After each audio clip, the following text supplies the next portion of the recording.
नमस्कार. आजची कहाणी आहे एका प्राचीन कोढ्याची. एक असं कोडं ज्यात एका राजाचा अहंकार, एका पंडिताची बुद्धी आणि एका पक्षाचं मांस गुंतलेलं आहे. चला तर या रहस्याचा पडदा उघडूया. विचार करा की तुमच्या दारात एक पार्सल आलंय. आत उघडल्यावर दिसतंय शिजवलेलं मांस आणि सोबत एक कविता, एक गूढ कविता. आता हे कोडं एका विचित्र जेवणाचं आहे की मग एखाद्या गुप्त संदेशाचं? याच प्रश्नामध्ये या संपूर्ण कथेचं रहस्य दडलेलं आहे. चला मग कथेच्या पहिल्या टप्प्याकडे वळूया. ही गोष्ट सुरू होते ती एका राजाने पाठवलेल्या एका विचित्र पार्सलने. तर झालं असं की बनारसचे राजा होते ब्रह्मदत्त. त्यांनी आपल्या एका जुन्या सल्लागाराला एक पार्सल पाठवलं. पांढऱ्या शुभ्र कापडात गुंडाळलेलं आणि त्यावर राजाचा स्वतःचा शिक्का. पण आत जे होतं ना ते खूपच अनपेक्षित होतं. शिजवलेलं कावळ्याचं मांस आणि सोबत एका पानावर लिहिलेली एक छोटीशी कविता. आणि ती कविता होती ही.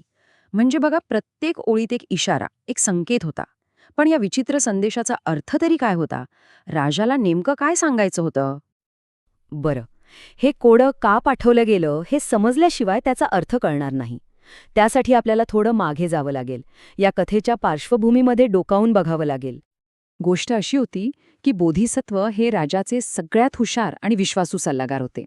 पण काय झालं, काही चुगलखोरांच्या नादी लागून राजाचा त्यांच्यावरचा विश्वास उडाला आणि रागाच्या भरात राजाने त्यांना राज्यातून बाहेर काढलं. पण काही काळ गेला आणि राजाला आपली चूक कळू लागली. त्याला आपल्या त्या शहाण्या सल्लागाराची खूप आठवण येऊ लागली.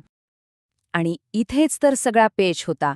राजाला सल्लागार परत हवा होता, हो, पण त्याचा तो शाही अहंकार आड येत होता. थेट दूत पाठवून माफी मागणं हे काही राजाच्या पदाला शोभणारं नाही असं त्याला वाटत होतं. आणि म्हणूनच त्याने हा सरळ मार्ग सोडून कोढ्याचा मार्ग निवडला.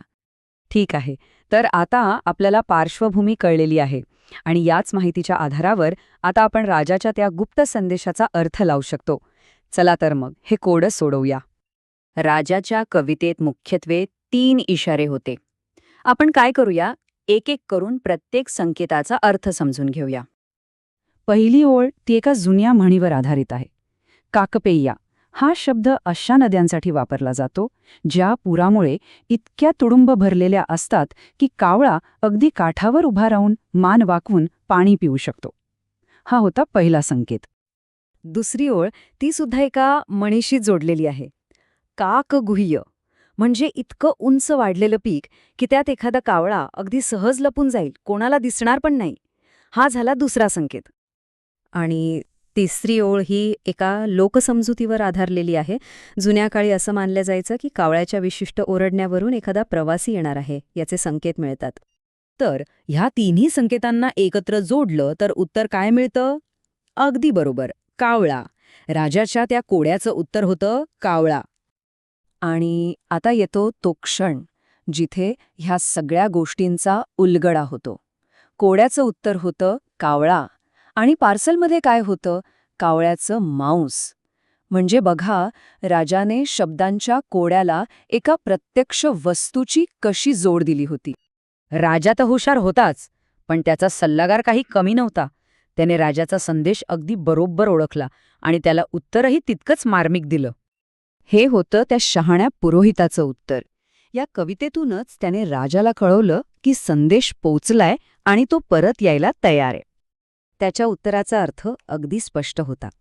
कावळा या शब्दाचा उल्लेख करून त्याने राजाला जणू सांगितलं की तुमचा गुप्त संदेश माझ्यापर्यंत पोहोचला आहे, तुमची इच्छा मला कळली आहे. आणि झालंही तसंच. तो शहाणा सल्लागार बनारसला परतला.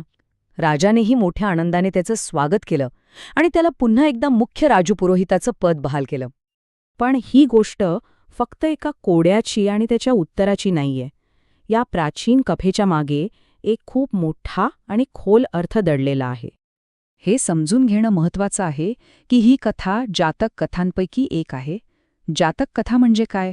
तर गौतम बुद्धांनी सांगितलेल्या त्यांच्या पूर्वजन्माच्या कथा, ज्यात नेहमीच काहीतरी बोध दडलेला असतो. आणि मग कथेच्या शेवटी बुद्धांनी हा उलगडा केला की त्या काळातल्या बनारसचा राजा दुसरा तिसरा कोणी नसून त्यांचाच प्रिय शिष्य आनंद होता. आणि तो शहाणा हद्दपार केलेला राजपुरोहित ते होते स्वतः गौतम बुद्ध. ही कथा आपल्याला एका विचारात पाडते. कधीकधी थेट बोलण्यापेक्षा अप्रत्यक्षपणे संवाद साधणं जास्त प्रभावी का ठरतं? खास करून तेव्हा जेव्हा अहंकार आणि नाती जपायची असतात. खरंच विचार करण्यासारखा प्रश्न आहे की एखादं कोडं थेट आदेशापेक्षा अधिक शक्तिशाली केव्हा ठरू शकतं.